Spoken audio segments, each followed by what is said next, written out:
Continue பண்ணலாம். toroid.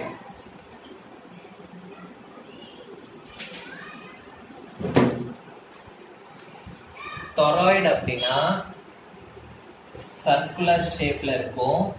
Okay, ஒரு circular shaped ஃப்ரேம்ல காயில்ஸ் வந்து இப்படி ஸ்பெரிக்கலா ஓன் பண்ணியிருந்தாங்கன்னா அதை வந்து நம்ம என்னன்னு சொல்லுவோம், toroid அப்படின்னு சொல்லுவோம். உங்க புக்ல டயக்ராம் இருக்கும்.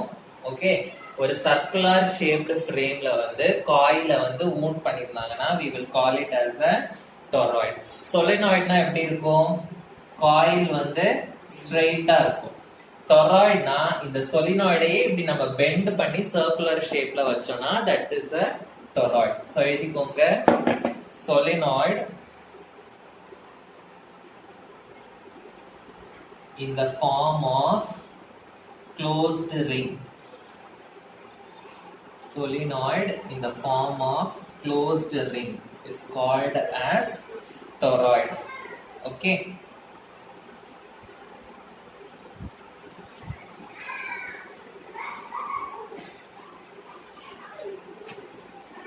Next point, magnetic field is constant inside the toroid.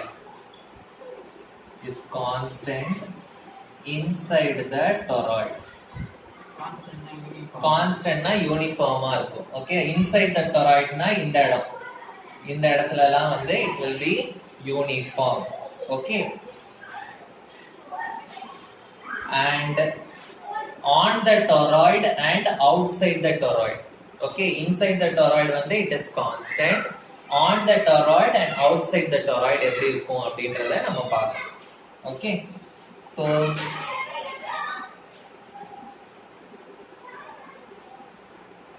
in the interior region and exterior region it is 0. It is 0. So இப்போ நம்ம வந்து ஒரு toroid வந்து கன்சிடர் பண்ணிக்க போறோம். So I am going to consider one toroid. So this point, okay,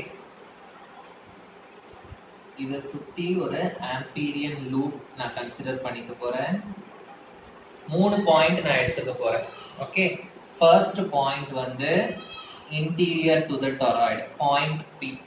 interior to the toroid na inside the toroid. Okay, அந்த point P அப்படின்னு எடுத்துக்க போறேன். சோ அந்த பாயிண்ட சுத்தி நான் ஒரு இமேஜினரி சர்ஃபேஸ்னா என்னது, ஆம்பீரியன் லூப் வந்து நான் கன்சிடர் பண்ணிக்க போறேன். நெக்ஸ்ட் பாயிண்ட் வந்து S ன்ற ஒரு பாயிண்ட் நான் கன்சிடர் பண்ணிக்க போறேன். S ன்ற பாயிண்ட் வந்து on the toroid, இந்த இடத்துல கன்சிடர் பண்ணிக்க போறேன். So அதை சுத்தியும் வந்து I am going to consider one amperian loop.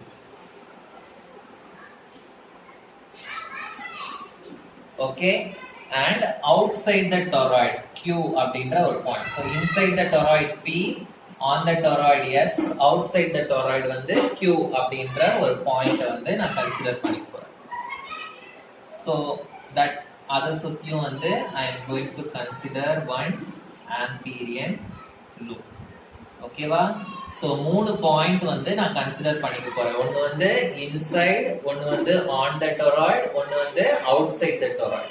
So இந்த 3 பாயிண்ட்லயும் மேக்னெட்டிக் ஃபீல்ட் எப்படி இருக்கு அப்படின்றத வந்து நான் எக்ஸ்பிரஷனால கண்டுபிடிக்க போறேன். Okay, so from the point P to in the center the distance வந்து is r1. From the point P to S வந்து R2, and from the point from the point center to Q வந்து I am considering it as R3. Okay, so இப்போ வந்து first expression I am going to calculate the magnetic field at the point P. So magnetic field at the point P கண்டுபிடிப்போம். Okay, so Biot-Savart law என்னது line integral Ampere circuital law என்னது line integral d vector dot dl vector is equal to mu naught into current enclosed. இதுதான் வந்து என்னது by Ampere circuital law. So இப்போ நம்ம வந்து magnetic field at the point P consider பண்ண போறோம். ஓகேவா? So P ன்ற பாயிண்ட் வந்து inside the toroid இருக்கு. S வந்து on the toroid, Q வந்து outside the toroid. So magnetic field on the point P ன்றதுனால I am taking it as BP அப்படின்னு எடுத்துக்கிறேன். Okay.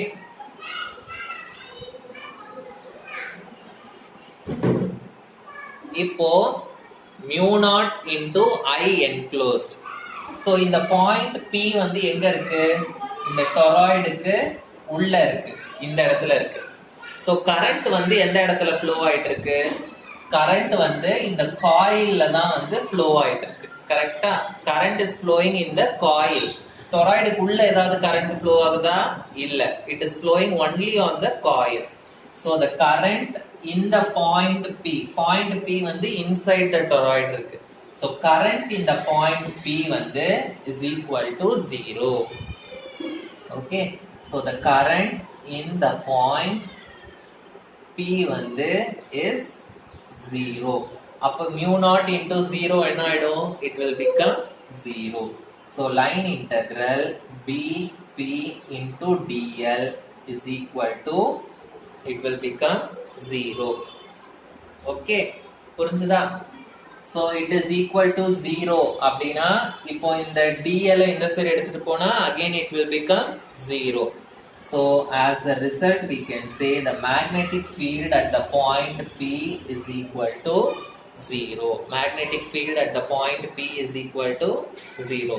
So the magnetic field at the point inside the toroid, okay, it will be equal to 0.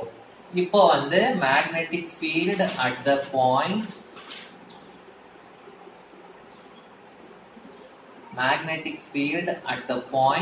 Q பார்க்க போறோம். Q வந்து எங்க இருக்கு? outside the toroid. It is outside the toroid. So outside the toroid வந்து என்ன இருக்கும்? Okay, so again line integral B Q னு வச்சுக்கிறேன் into dl vector is equal to mu naught into I enclosed. கரெக்ட்டா? So outside the toroid வந்து ஏதாவது current flow ஆயிட்டு இருக்கா? இங்கேயும் வந்து எந்த கரண்ட்டும் ஃப்ளோ ஆகல. Current is flowing only on the coil. So கியூல வந்து எந்த கரண்ட்டுமே வந்து ஃப்ளோ ஆகல. ஸோ இதுலயும் வந்து ஐ இந்த பாயிண்ட் கரண்ட் இந்த பாயிண்ட் கியூ வந்து இஸ் 0. கரண்ட் இந்த பாயிண்ட் கியூ வந்து இஸ் 0. ஸோ இது என்ன ஆகும் சொல்லுங்க? அகைன் ஐ என்க்ளோஸ்ட் வந்து 0 ஆயிடுச்சுன்னா line integral d q dot dl is equal to 0. So again இங்க என்ன ஆகும்? current at the magnetic field at the point Q வந்து will be equal to 0. Okay, so inside the toroid outside the toroid வந்து it is என்னது 0. இப்போ on the toroid பார்க்க போறோம். on the toroid னா at the point என்ன point? அந்த point S பார்க்க போறோம். so எடுத்துக்கோங்க. So magnetic field at the point S. At the point S. Okay. So என்ன ஆகும்? line integral ds dot dl is equal to mu naught into I enclosed. இதுதான் வந்து formula. கரெக்ட்டா? So இப்போ dl அப்படின்றது வந்து ஸ்மால் லென்த். அப்போ total length வந்து என்னவா இருக்கும்? டோட்டல் லென்த் வந்து l அப்படின்னு இருக்கும். சோ lன்றது வந்து this is in the form of a circle. கரெக்ட்டா? சோ டோட்டல் லென்த்னா it is the circumference of the circle. Circumference of the circle ஓட ஃபார்முலா என்னது? 2 pi r. இதுதான் circumference of the circle ஓட ஃபார்முலா. சோ இங்க s ஓட distance வந்து r2 ன்னு எடுத்துறோம். So it will be 2 pi r2. புரிஞ்சுதா? சோ இப்போ கரண்ட்க்கு வந்து வேல்யூ கண்டுபிடிக்கணும். So what will be current? I is equal to ஒரு டர்ன்ல வந்து current வந்து will be I. ஒரு டர்ன்ல வந்து current வந்து will be I. So இந்த மாதிரி அதுல n number of turns இருக்கும். n number of turnsனா it will be n into I. So current I am taking it as n into I. So what I will be getting? Line integral ds vector dot dl vector is equal to mu naught n I அப்படின்னு எனக்கு கிடைக்கும். கரெக்டா? So இப்போ dl க்கு பதிலா என்ன substitute பண்ணலாம் நானு? dl இது வந்து for the small length. அப்ப total length க்கு integral எடுத்துட்டோம்னா I will be getting ds into இது வந்து dl ன்றது வந்து small length, total length வந்து it will be l is equal to mu naught n I அப்படின்னு எனக்கு கிடைக்கும். So l க்கு பதிலா I will substitute என்னது? 2 pi r2 is equal to mu naught n I.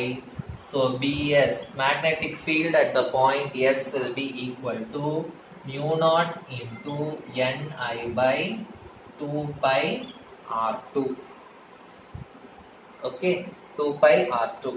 So இப்போ n by 2 pi r2 இத வந்து I am taking it as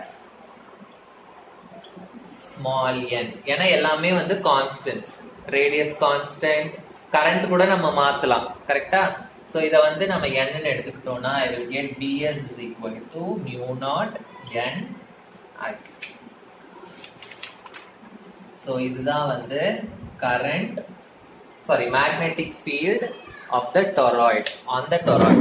Okay, so inside the toroid the magnetic field will be 0, outside the toroid magnetic field will be 0, whereas on the toroid magnetic field will be mu naught n I, where n is equal to capital N divided by 2 pi r square. Okay, r2. Lorentz force, L-O-R-E-N-T-Z, Lorentz force. So Lorentz force oda formula வந்து F vector is equal to Q into V vector cross B vector. Q vector cross, V vector cross B vector. So Q ன்றது வந்து charge. Okay, Q ன்றது வந்து என்னது? Charge. V ன்றது வந்து இந்த charge வந்து மூவ் ஆயிட்டே இருக்கும். Okay, so velocity of the charge. So அந்த சார்ஜ் வந்து எவ்வளவு ஃபாஸ்டா மூவ் ஆகுது, velocity of the charge. B ன்றது வந்து magnetic field. Magnetic field. So இந்த Lorentz force அப்படினா என்ன அப்படினா, இப்போ ஒரு magnetic field இருக்கு. இந்த மேக்னெட்டிக் ஃபீல்டுல ஒரு சார்ஜ் வந்து சும்மா ரெஸ்ட் பொசிஷன்ல இருந்தது அப்படின்னா it will not experience any force. அதே சார்ஜ் வந்து மூவ் ஆயிட்டு இருந்தது அப்படின்னா it will experience a force. So the charge which is moving in the magnetic field will experience a force. அந்த force தான் வந்து Lorentz force. So the charge moving with the velocity v in the magnetic field B will experience a force. That force is called as Lorentz force. So the charge moving in a magnetic field will experience a force. Experiences a force. So அதுதான் வந்து Lorentz force. So இப்போ நீங்க வந்து vector product படிச்சிருப்பீங்க. A cross B is equal to AB sin theta. கரெக்ட்டா? So இப்போ இங்க வந்து என்ன இருக்கு? F vector is equal to Q into V cross B அப்படின்னு இருக்கு. So A cross B formula இதுல apply பண்ணோம்னா what I will get, F vector is equal to Q into cross product na vector sign போயிடும் cross product எடுத்ததுக்கு அப்புறம். Okay, so you will get VB sin theta.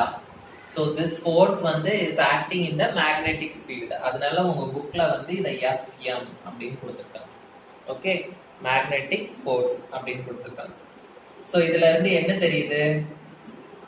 First point வந்து this force is directly proportional to the magnetic field. So magnetic field அதிகமா இருந்ததுன்னா forceம் வந்து எப்படி இருக்கும்? அதிகமா இருக்கும். So அதான் வந்து first point. So Fm vector வந்து is directly proportional to B vector. இது வந்து first point.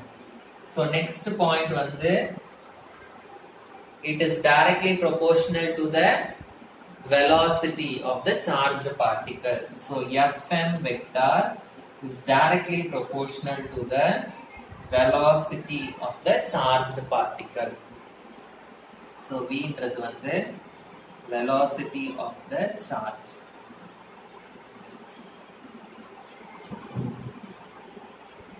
Next,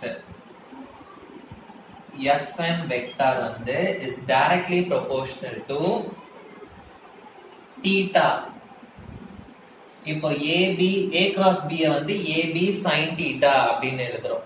thetaன்றது வந்து the angle between A vector and B vector. அப்போ இங்க theta என்னது? Is the angle between the velocity vector and the magnetic field vector. So Fm is directly proportional to the sine of the angle. Sine of the angle na sin theta அப்படின்னு அர்த்தம். Angle between velocity vector and magnetic field vector. And next point என்னது? It is directly proportional to Q. So it is directly proportional to the magnitude of the charge Q. Okay, புரிஞ்சுதா? So it is directly proportional to Q, it is directly proportional to V, it is directly proportional to B, and it is directly proportional to the sine of the angle between them. இப்போ இதெல்லாமே வந்து values. So இந்த F ன்றது வந்து vector quantity. Vector quantity na என்னது? It has both magnitude and direction. Magnitude na என்னது? Value. Value வந்து இந்த value எல்லாம் substitute பண்ணோம்னா நமக்கு value கிடைச்சிரும். Direction எந்த directionல இருக்கும் அப்படின்னா, இப்போ A and B வந்து ரெண்டு vectors அப்படின்னா A vector cross B vector. இதோட ஆன்சர் வந்து நமக்கு C vector அப்படின்னு கிடைக்குது. இந்த C வெக்டாரோட வேல்யூ வந்து இந்த வேல்யூ தான் C வெக்டார். டைரக்ஷன் எப்படி இருக்கும் அப்படின்னா it will be perpendicular to both A vector and B vector. A வெக்டாருக்கும் perpendicular-ஆ இருக்கும், B வெக்டாருக்கும் perpendicular-ஆ இருக்கும். So அப்போ இந்த Fm வெக்டார் அப்படின்றது வந்து it will be perpendicular to both V vector and it will be perpendicular to B vector. So Fm vector வந்து it is perpendicular to V vector and B vector. புரிஞ்சுதா? Suppose V vector வந்து x axis அப்படின்னு எடுத்துக்கிட்டோம் அப்படின்னா and B vector வந்து y axis அப்படின்னு எடுத்துக்கிட்டோம்னா then the resultant vector will be perpendicular to both V vector and B vector along the z axis. புரிஞ்சுதா? So இது வந்து resultant, but it will be perpendicular to both V vector and B vector. Okay. If Q வந்து is a positive charge. Positive charge na எனக்கு என்ன value கிடைக்கும் இங்க? Fm is equal to plus Q VB sin theta அப்படின்னு கிடைக்கும். கரெக்ட்டா? அதே if Q is equal to negative charge எனக்கு என்ன கிடைக்கும்? Fm is equal to minus Q VB sin theta அப்படின்னு கிடைக்கும். ரைட்? So இதுல என்ன அர்த்தம் அப்படின்னா நெகட்டிவ் சார்ஜா இருந்ததுன்னா the force will be in the negative direction. So negative charge is the direction of this Fm vector will be in negative side. Okay, negative side na theriyumla, x axis la negative side na in the side, y axis la negative side na in the side, z axis la negative side, so it will be along the negative side. Okay, positive charge irundhathu appadina the force will be in the positive direction. The force will be in the positive direction. நம்ம வந்து for example v வந்து x axis ஆ எடுத்துட்டேன் நானு, b வந்து z axis ஆ எடுத்துக்கிறேன். Suppose இந்த charge வந்து positive சார்ஜா இருந்ததுன்னா force வந்து will be in the plus y axis. Plus y axis na positive charge என்றதுனால positive side ல இருக்கும் force perpendicular to both v and b. Suppose same thing, suppose இந்த charge வந்து negative charge இருந்ததுன்னா force will be in the negative direction, negative y direction. Okay, தெரியும்ல கிராஃப்ல y plus y மேல இருக்கும் minus y கீழ இருக்கும். Okay, so this is about the another Lorentz force. Okay, now இப்போ theta அப்படின்றது வந்து என்னது? theta வந்து is the angle between v and b vector. Correct? Theta is the angle between v and b vector. Suppose நமக்கு v vector velocity-யும் இதே directionல இருக்கு, b vector magnetic field-ம் இதே directionல இருக்கு. If v vector and b vector are in the same direction, so what will be the angle? Angle இல்ல அங்க, so it will become 0. So v cross b ன்றது வந்து vb sin theta, so sin 0 வந்து 0, so I will be getting v cross b is equal to 0. ஏன்னா இங்க வந்து theta is equal to 0 when v and b are in the same direction. So இதுதான் வந்து next point. Next point என்ன அப்படின்னா, if v vector and b vector are in same direction, so in the term என்ன ஆயிடும், v cross b வந்து will become 0, so fm force also will become 0. Okay, fm vector is equal to 0.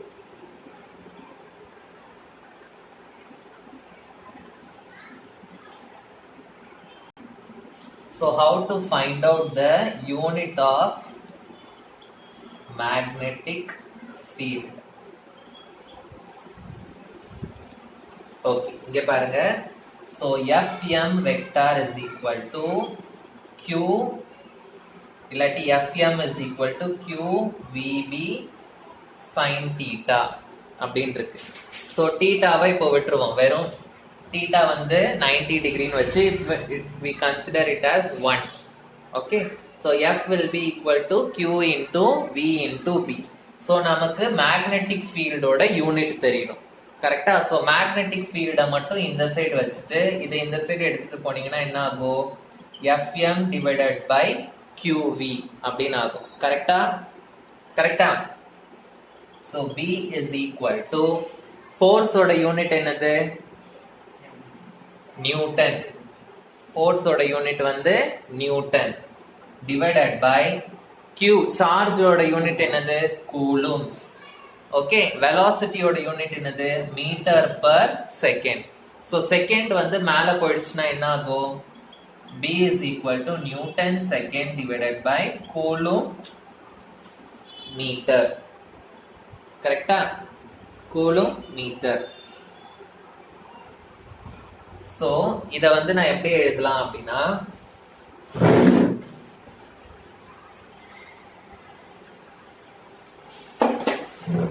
so இத நான் அப்படியே வச்சுக்கிறேன், b is equal to newton second divided by coulomb metre.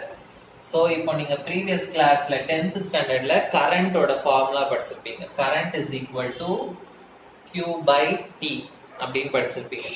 Q by T னா என்னது?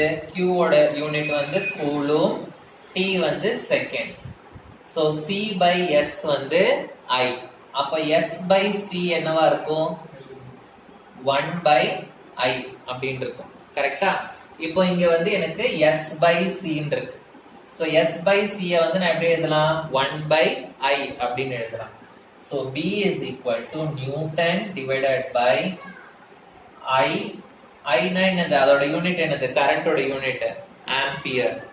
So ampere metre அப்படின்னு எழுதலாம். Okay. So B is equal to Newton ampere inverse meter inverse. இதுதான் வந்து unit of magnetic field. So this Newton ampere inverse meter inverse is also called as Tesla. என்னது? Tesla. Okay. So capital T. எப்படி இங்க ampere வந்துச்சுன்னு புரியுதா? புரியுதா? So current ஓட unit வந்து ஆம்பியர், சார்ஜ் வந்து coulomb second. So second by கூலும்னா 1 by ampere. அதனால தான் நான் இங்க S by C க்கு பதிலா I am writing 1 by ampere. So it is nothing but Tesla. புரிஞ்சுதா?